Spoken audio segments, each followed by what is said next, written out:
देश की संसद और विधानसभा में महिलाओं के लिए 33% आरक्षण की मांग पिछले 3 दशक से जारी थी, लेकिन इसे लागू करने की हिम्मत कोई सरकार नहीं जुटा पाई। लेकिन इस बार जब देश 2024 लोकसभा चुनावों में जाएगा तो महिला उम्मीदवारों और संसद में जीत कर आने वाली महिलाओं की संख्या में जरूर इजाफा देखने को मिलेगा। मोदी सरकार ने महिला आरक्षण बिल, जिसे नारी शक्ति वंदन अधिनियम नाम दिया गया था, 20 सितंबर 2023 को लोकसभा में और 21 सितंबर को राज्यसभा से पारित करा लिया, जिसके बाद राष्ट्रपति द्रौपदी मुर्मू ने 29 सितंबर को इस बिल को मंजूरी दी और इसके साथ ही ऐतिहासिक महिला आरक्षण बिल ने कानून की शक्ल अख्तियार कर ली। इसके साथ ही देश की लोकसभा और तमाम विधानसभाओं में महिलाओं को 33% आरक्षण मिलना सुनिश्चित हो गया।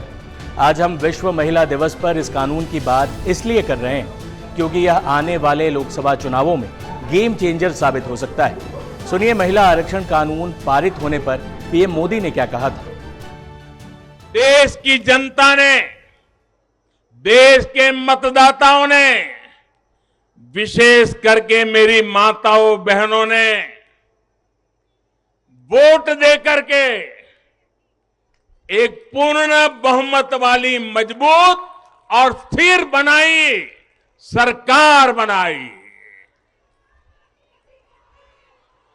और उसी का कारण है आपने जो सरकार को मजबूती दी, आपने जो सरकार को बहुमत दिया, उसी की ताकत है कि आज ये सरकार फैसले भी ले पा रही है और संसद में जाकर के 30 साल से लटके हुए काम को भी पूरा कर पा रही है। और इसलिए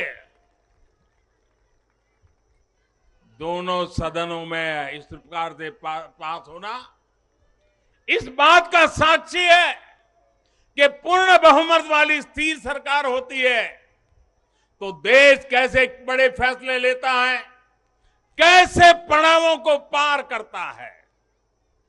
जब देश में पूर्ण बहुमत वाली सरकार आई तो इतना बड़ा काम हो पाया।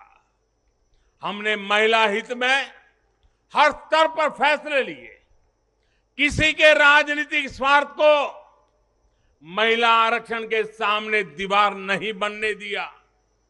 जबकि इससे पहले जब भी ये बिल संसद में आए, लीपापोती हुई, सिर्फ नाम दर्ज कराएगी, ये निष्ठापूर्वक कभी प्रयास नहीं हुआ और बवाल हुई, हंगामा हुआ, नारी का अपमान करने का भी प्रयास किया गया। अब ये भी समझ लेते हैं कि भारत जैसे देश में महिला आरक्षण क्यों जरूरी था। इस वक्त देश की संसद में महिलाओं की हिस्सेदारी महज 15%। 1951-52 में जब देश में पहला लोकसभा चुनाव हुआ तब केवल 6% महिलाएं ही सांसद बनकर संसद भवन पहुंची थी। वहीं पिछले लोकसभा चुनाव यानी 2019 में 726 महिलाओं ने लोकसभा चुनाव लड़ा था, जिसमें से सिर्फ 78 जीत पाई थी, यानी 10% के आसपास। देश की 19 विधानसभाओं में महिलाओं की भागीदारी 10% से कम है। जिन जगहों पर 10% से अधिक भी है वहां भी हालात कुछ खास अच्छे नहीं है। जैसे हरियाणा में 10%, बिहार में 10.7, पंजाब में 11.11, उत्तराखंड में 11.43, दिल्ली में 11.43, उत्तर प्रदेश में 11.66 और राजस्थान में 12% महिलाएं विधायक। और सबसे ज्यादा छत्तीसगढ़ में 14.44% महिला विधायक। हमारे पड़ोसी देशों की हालत भी महिलाओं की राजनीतिक भागीदारी के मामले में हमसे कहीं बेहतर थी। जैसे पाकिस्तान की नेशनल असेंबली में महिलाओं के लिए 60 सीटें आरक्षित हैं। बांग्लादेश की संसद में महिलाओं के लिए 50 सीटें आरक्षित हैं। नेपाल की संसद में महिलाओं के लिए 33% सीटें आरक्षित हैं। वहीं भारत में महिला आरक्षण लागू होने से पहले तक यानी आज़ादी के 75 साल बाद तक हम महज 10% महिलाओं को ही संसद पहुंचा पाए। 2011 की जनगणना के अनुसार देश में महिलाओं की आबादी 48.5% है, लेकिन जिस संसद और विधानसभाओं में कानून बनते हैं वहां उनका प्रतिनिधित्व बेहद कम है। 2024 लोकसभा चुनावों में 33% आरक्षण के बाद लोकसभा की 181 सीटें महिलाओं के लिए आरक्षित हो गईं, यानी कम से कम 181 महिला सांसद इस बार संसद भवन में बैठेंगी। इस तरह विधानसभाओं में भी 33% आरक्षण का मतलब है कि हर तीसरा विधायक महिला होगी। इस फैसले का असर आने वाले सालों में न सिर्फ देश की सियासत में दिखेगा, बल्कि पॉलिसी मेकिंग भी अब पहले से कहीं ज्यादा समावेशी हो सकेगी। वैसे भी पिछले कुछ वक्त से हमने ये देखा है कि वोटिंग टर्नआउट में महिलाओं का प्रतिशत ज्यादा रहता है।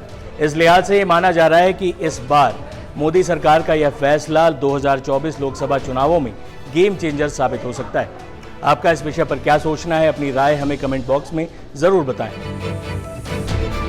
इस तरह के तमाम वीडियोस, देश दुनिया की सारी खबरों के लिए आप बने रहें टाइम्स नाउ भारत डिजिटल के साथ। शुक्रिया।